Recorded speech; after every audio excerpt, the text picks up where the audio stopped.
আজই ডাউনলোড করুন আর এনজয় করুন আপনার পছন্দের শো। এই বাড়ির দলিলটা যদি ওই বন্ধক দেওয়া যায় তাহলে তাহলে ওই টাকাটা জোগাড় করে নেওয়া যাবে। কেন রে, কি হয়েছে? কি কি কি ব্যাপার বলতো? রেশমি কেন খাইনি বলছে? আসলে দাদামণি, পার্বতীদের ঘরের দরজা দুপুর থেকেই ক্লোজড। এবারে আমি অনেকবার কল করেছি কিন্তু খোলেনি, জানো তো। এবার পার্বতীদি যদি না খায় আমরা কি করে খাই বলো তো? আচ্ছা, ওর আবার কি হলো? ঠিকই তো ছিল। কি হচ্ছে? কি হচ্ছে বল, কি হচ্ছে বলবি তো? সবই তো জানো দাদামণি, তারপরেও কেন জিজ্ঞেস করছো বলো তো? আশ্চর্য, সব জানি মানে? আমি তো জিজ্ঞেস করছি তোদেরকে। না না আমি জানি না। এই সত্যি কথা বলতো, কি হচ্ছে? আচ্ছা, একটা মেয়ে যখন তিল তিল করে নিজের স্বপ্ন গড়ে তোলে আর সেই স্বপ্নটাই যখন হঠাৎ করে ভেঙে যায়, তখন সে মেয়েটা পারে কোনো খাবার খেতে? তুমি বলো তো। তুমি তো জানতে এই ক্লিনিক খোলার জন্য টাকা জোগাড় করার জন্য আমি কি কি করছি। লোকের বাড়ির দরজায় দরজায় ঘুরেছি, নিজের সমস্ত গয়না বন্ধক দিয়ে দিয়েছি। এই একটা মাত্র জায়গায় একটু আশার আলো দেখেছিলাম, সেটাকেও তুমি শেষ করে দিলে। হ্যাঁ, সেই পারু ধীরে ধীরে বাচ্চা হয়ে যাচ্ছে, ছেলে মানুষই করছে, তোরাও তার সঙ্গে তালে তাল মিলিয়ে চলছিস। কেউ কিছু খাবি না। আর দাদামণি, বাবাও তো কিছু খায়নি। ব্যাস, তাহলে আর কি? বাবাও কিছু খায়নি, তিনি কোথায়? কি ব্যাপার বাবা? হ্যাঁ, ওরা নয় ছেলে মানুষই করছে, খাইনি দুপুরবেলা কিছু, তুমি কেন খাওনি? তোমার না খাওয়ার কারণটা কি? বাচ্চাগুলো সব না খেয়ে বসে আছে, গলা দিয়ে খাবার নামে। না, একটু খাবার বেড়ে দে, আমি গিয়ে খাইয়ে দিচ্ছি। দাদামণি, আমার মনে হয় না তাতে কোনো কাজ হবে। আমরা অনেকবার চেষ্টা করে ফেলেছি। আসলে পার্বতীরা খুব আপসেট গো। দেখো, আমার মনে হয় কি ওকে একটু ওর মতো ছেড়ে দিই আমরা, একটু থাক, ও একা একা থাক, ও সব ঠিক হয়ে যাবে। হ্যাঁ, সেই ঠিক হয়ে যাবে বলে খালাস, আর যত দায়ভার কার না। আশ্চর্য, বুঝতে পারছি না তোরা কি করবি। ও না খেলে তোরা খাবি না, কেউ তোরা না খেলে বাবা খাবে না, আর তোরা যদি সবাই মিলে না খাস তাহলে আমিও খাবো না। আমি বেরিয়ে তুই একটু জানা চেষ্টা কর না। আরে ওরা তো চেষ্টা করেছে, তুই একটু গিয়ে বল, দেখ।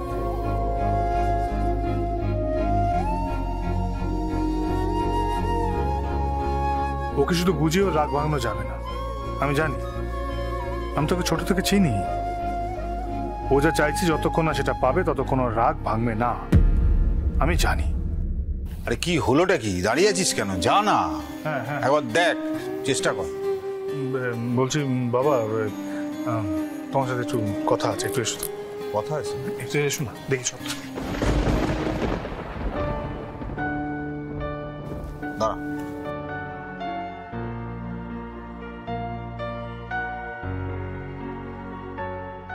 কি হয়েছে? কি ব্যাপার? তোমার সাথে একটা কথা ছিল। হ্যাঁ বল। বলছি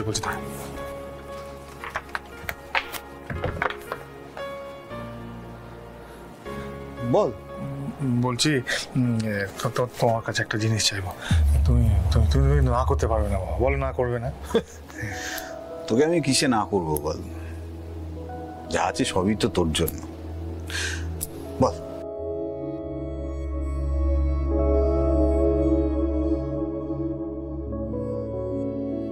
আরে কি হলো বল? হ্যাঁ,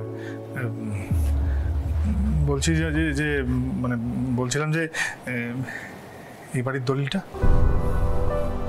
বাড়ির দলিল? বাড়ির দলিল দিয়ে কি করবি? না মানে ওই পার্বতী যে টাকাটা আর কি ভাবছে নেবে, ওর যে দরকার, সেই টাকাটা তো ওইভাবে কোনোভাবে জোগাড় করা সম্ভব হচ্ছে না। তাই জন্য মানে আমি অনেক ভেবেছি, বুঝলে বাবা, অনেক ভেবেছি। তারপরে ভেবে দেখলাম যে একমাত্র এই বাড়িটাই সম্বল। তো এই বাড়ির দলিলটা যদি ওই বন্ধক দেওয়া যায় তাহলে ওই টাকাটা জোগাড় করে নেওয়া যাবে। বাড়ি বন্ধক দিবি? এসব কি বলছিস? কিন্তু বাবা, এছাড়া যে কোনো উপায় নেই। সোম, আমি তোকে কোনোদিন কোনো কাজে বাধা দিই, কিন্তু আজকে বলছি, দেখ, রত্নার যখন সম্বন্ধ ঠিক হলো, পাকা দেখার সময় তুই তোর দোকানটা বন্ধক দিলি। সোম, এই বাড়িটাই শুধু আমাদের সম্বল। এটাকে ছাড়াতে না পারলে আমাদের পুরো রাস্তায় গিয়ে দাঁড়াতে হবে। হ্যাঁ, এখানে কথা বলছো বাবা, এরকম বলো না। তোমার আশীর্বাদ আছে আমার মাথার উপর, মা ভুবনেশ্বরীর আশীর্বাদ আছে, এই ভগবানের দেওয়া দুটো হাত আছে, যতদিন এই দুটো হাত আছে আমি আমি লড়ে সমস্ত টাকা জোগাড় করে দেবো, একদম একদম সব সব সব ঠিক করে দেবো। এই বাড়ির ছাদ আমার মাথার উপর থেকে কখনো সরে যেতে দেবো না বাবা। আমি আমার জন্য বলছি না শোন, আমি আর কদিন বল, আমার যা কিছু আছে সবই তো তোর, এই বাড়িটাও তোর। বাবা হিসেবে আমি তো তোকে কিছু দিয়ে যেতে পারিনি, মরার আগে এইটুকু আমি তোকে দিয়ে যেতে চাই। বাবা কি বলছো তুমি? তোমার কতবার বলেছি না তুমি মরার কথা বলবে না? হ্যাঁ, এর আগে কতবার বলেছি বলো তো? আমি বলেছি, বোনেরা বলেছে, তোমার মনে নেই নাকি? বারবার করে তো বলি, তুমি বুঝতে পারো না তুমি আমাদের জন্য কি। তুমি হলে আমাদের একটা বড় ছায়া, একটা আশ্রয়, বিশ্বাস। মরার কথা বলো না বাবা, বলতে নেই। শোন, তুই নিজের কথা কখনো ভাববি না। নিজের কথাই তো ভাবছি বাবা, আমি কি পরের কথা ভাবছি? পার্বতী তো আমার একান্ত আপন, দেখছো না কেমন নাওয়া খাওয়া ভুলে উদ্ভ্রান্তের মতো বসে আছে। আচ্ছা, আর যদি তোমার এরকম কিছু দরকার হতো, আমার বোনেদের কিছু দরকার হতো, তাহলে তুমি একই কাজ করতাম। তুই পার্বতীর জন্য করছে, আর তাছাড়া ও তো নিজের জন্য কিছু করছে না, করছে আশপাশের সাধারণ মানুষের জন্য, আপামর জনতার জন্য। তাই আজকের এই সৎকালের জন্য যদি ওর পাশে না দাঁড়াতে পারি, কি করলাম বলো তো? এটুকু করবো না, ওর পাশে দাঁড়াবো না বলো তো? তোর কথাতে আমি না বলি কি করে? ঠিক আছে, দাঁড়া।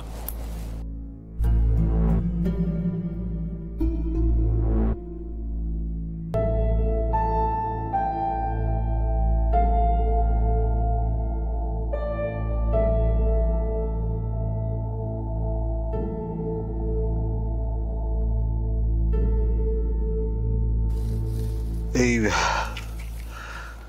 বাড়ির দলিল কিন্তু কিন্তু কি বাবা? কিন্তু এটা তুই কিন্তু ওই মলার কাছে বন্ধক দিস না। তাহলে কি করে হবে? না না, মানে ওটা তো করতেই হবে। তুমি কি বলছো? তাহলে তো পার্বতী তাহলে নেবে না কোনো কিছু। কিন্তু জানো, ও আমার দেওয়া কোনো কিছুই নিতে চাইছে না, দেখছো না কেমন করছে। কিন্তু মলয়ের কাছে গিয়ে যদি এই বাড়ির দলিলটা দেওয়া হয়, আর যদি ওকে আমি একটু বুঝিয়ে বাজিয়ে দিতে পারি যে তুমি টাকাটা বাড়িতে এসে দাও, হ্যাঁ, ওর সামনে দাও, তাহলে ওর সামনে দিলেই ওর বিশ্বাস হয়ে যাবে যে টাকাটা আমি দিচ্ছি না, মলয়ের থেকেই নেওয়া হচ্ছে। হ্যাঁ,